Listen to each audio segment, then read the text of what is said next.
നമസ്കാരം. Tirurangadi today news അപ്ഡേറ്റ്സിലേക്ക് സ്വാഗതം. സ്വർണ്ണ സമ്പാദ്യം ഇനി തൂബയ്ക്കൊപ്പം 40ാം വാർഷികാഘോഷത്തോടനുബന്ധിച്ച് നഞ്ചിപ്പിക്കുന്ന ഗോൾഡൻ സ്കീമുകൾ. മാസ നിക്ഷേപ പദ്ധതി മുതൽ പ്രത്യേക മംഗല്യാൻ സ്കീമിലൂടെ പണിക്കൂലിയില്ലാതെയും പണിക്കൂലിയിൽ കിഴിവുകളോടെയും രജിസ്റ്റർ ചെയ്യാനും കൂടുതൽ അറിയാനും 9084 നിങ്ങളുടെ ഇഷ്ട സ്വർണ്ണമണിയാം ഇഷ്ടം പോലെ. മലബാറിലെ +1 ക്ഷാമം ഒറ്റയടിക്ക് പൊട്ടി വീണതല്ലെന്നും യഥാർത്ഥ പ്രശ്നത്തിൽ നിന്നും വ്യതിചലിപ്പിക്കുന്നതിനു വേണ്ടി മുസ്ലിം ലീഗ് കള്ളപ്രചരണങ്ങൾ നടത്തുകയാണെന്നും CPIM Tirurangadi area secretary Thayyil Alavi ആരോപിച്ചു. തിരൂരങ്ങാടി നഗരസഭയിൽ മഴക്കാലപൂർവ്വ ശുചീകരണ പ്രവർത്തനങ്ങൾ നടത്താതിരുന്നതിനാൽ വെള്ളക്കെട്ടും മലിനജലവും മൂലം ജനങ്ങൾ ദുരിതമനുഭവിക്കുന്നതിൽ പ്രതിഷേധിച്ച CPIM തിരൂരങ്ങാടി ലോക്കൽ കമ്മിറ്റിയുടെ ആഭിമുഖ്യത്തിൽ നടത്തിയ ബഹുജന മാർച്ചും ധർണയും ഉദ്ഘാടനം ചെയ്ത് സംസാരിക്കുകയായിരുന്നു അദ്ദേഹം. കൂടുതൽ വർഷം വിദ്യാഭ്യാസ വകുപ്പ് കൈകാര്യം ചെയ്തത് മുസ്ലിം ലീഗാണെന്നും PK അബ്ദുറബ്ബ്, ET മുഹമ്മദ് ബഷീർ, സൂഫി സാഹിബ് തുടങ്ങി മലപ്പുറത്ത് നിന്നുള്ളവർ വിദ്യാഭ്യാസ മന്ത്രിയായിരുന്നപ്പോൾ എന്തു ചെയ്തെന്നും അദ്ദേഹം ചോദിച്ചു. മുസ്ലിം ലീഗ് യഥാർത്ഥ പ്രശ്നത്തിൽ നിന്നും വ്യതിചലിപ്പിക്കുന്നതിനു വേണ്ടി കള്ളപ്രചരണങ്ങൾ പ്രചരിപ്പിച്ചും പ്രാദേശികവാദവും മതവികാരം ഉണ്ടാക്കിയെടുക്കുവാനുള്ള ശ്രമമാണ് നടത്തുന്നതെന്നും ഭാഷാ സമരം നടത്തി 3 പേരുടെ ജീവൻ കളഞ്ഞ പാർട്ടിയാണ് മുസ്ലിം ലീഗെന്നും അദ്ദേഹം വിമർശിച്ചു. മലപ്പുറം ജില്ലയുടെ ആകെ പ്രശ്നം ഈ ശുചീകരണ പ്രശ്നമല്ല. ശുചീകരണമില്ലാത്തതിന്റെ ഭാഗമായി രോഗം പകരുന്ന വിഷയമല്ല.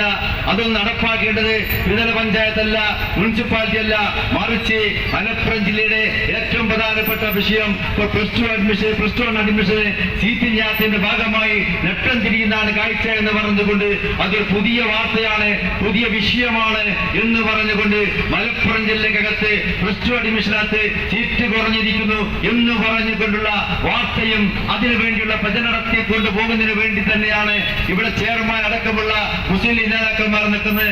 അവരൊന്ന് മനസ്സിലാക്കേണ്ടത് ഈ മലപ്പുറം ജില്ലയിൽ +1 സീറ്റ് കുറഞ്ഞു എന്ന് പറഞ്ഞാൽ ഇന്നിങ്ങോട്ട് ആകാശത്ത് നിന്ന് പൊട്ടി വീഴപ്പെട്ടതല്ല. നിങ്ങളെ സംബന്ധിച്ചോളം തൊട്ടടുത്ത മുനിസിപ്പാലിറ്റിയിലുള്ള അവിടുത്തെ മുസ്ലിം ലീഗിന്റെ നേതാവായ അബ്ദുറബ്ബ് സാഹിബ് ആയിരുന്നു വിദ്യാഭ്യാസ മന്ത്രിയായിക്കൊണ്ട് 5 വർഷക്കാലം ഭരിച്ചത്. അപ്പുറത്തുള്ള ET മുഹമ്മദ് ബഷീർ സാഹിബാണ് 5 വർഷക്കാലം വിദ്യാഭ്യാസ മന്ത്രിയായി ഈ കേരളത്തിനകത്ത് ഭരിച്ചത്. അതുപോലെ തന്നെ നമുക്കറിയാം സൂഫി സാഹിബ് പെരിന്തൽമണ്ണിൽ നിന്ന് വന്ന ആ വിദ്യാഭ്യാസ മന്ത്രിയായിരുന്നു ഈ കേരളത്തിലെ വിദ്യാഭ്യാസ മന്ത്രി.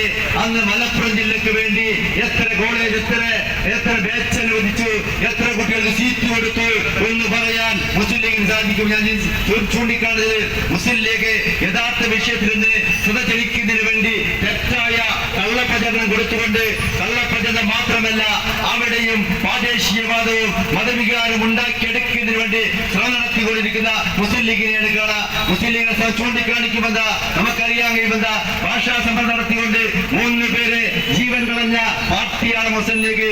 ആ സംഭവത്തെ നമുക്കറിയാൻ കഴിയും. അന്ന് മുസ്ലിം ലീഗിന്റെ നേതാക്കന്മാരായി ആ സമരത്തിന് നേതൃത്വം നൽകുന്ന പല ആളുകളും ഇന്നിവിടെ അടക്കം ജീവിച്ചിരിപ്പുണ്ടെന്ന് കാണാൻ കഴിയും. ആ സമരം തൊട്ട് ഇപ്പൊ അങ്ങോട്ട് വന്ന എല്ലാ സമരത്തെ സംബന്ധിച്ച് പരിശോധിച്ചാലും പാഠ്യപുസ്തകത്തിലെ പദ്ധതിയെ സംബന്ധിച്ച് ആ പാഠപുസ്തകത്തിലെ വിഷയത്തെ സംബന്ധിച്ചെല്ലാം എടുത്തുകൊണ്ട് സമരത്തെ കാണാൻ കഴിയും. ഇപ്പൊ കൊണ്ടുപോയി വെക്കുന്നതാണ് +2 അഡ്മിഷൻ സീറ്റ് കുറവാണ്, ബാച്ച് അനുവദിക്കണം എന്ന വാദം ഉന്നയിക്കപ്പെട്ടുകൊണ്ടുപോകുന്നു. എന്നാൽ ഏറ്റവും കൂടുതൽ +1 സീറ്റ് അനുവദിച്ച ബാച്ച് അനുവദിക്കപ്പെട്ട ഒരു ഗവൺമെന്റാണ് ഇടതുപക്ഷ ഗവൺമെന്റ് ഭരണാധികാരി കാണാൻ കഴിയും. പക്ഷെ അവരൊന്നും വിദ്യാഭ്യാസ മന്ത്രിക്കാരന്മാർ മലപ്പുറം ജില്ലക്കാരല്ല. ഇപ്പൊ ഈ വിദ്യാഭ്യാസ മന്ത്രി മലപ്പുറം ജില്ലക്കാരനല്ല ആയിട്ട് പോലുമല്ല. കഴിഞ്ഞ വർഷവും മലപ്പുറം ജില്ലക്ക് ആവശ്യമുള്ള ബാച്ച് അനുവദിച്ചു കൊടുക്കുന്നതിന് വേണ്ടിയും ഓരോ വർഷവും സീറ്റ് വർദ്ധിപ്പിച്ചു കൊടുക്കുന്നതിനും തയ്യാറായി വരുന്നത് ചൂണ്ടിക്കാണിക്കുന്നത് മലപ്പുറം ജില്ല കേരളത്തിന്റെ ഭാഗമാണ്, പ്രധാന ജില്ലയാണ്, ഏറ്റവും പോപ്പുലേഷൻ ഉള്ള ജില്ലയാണ്.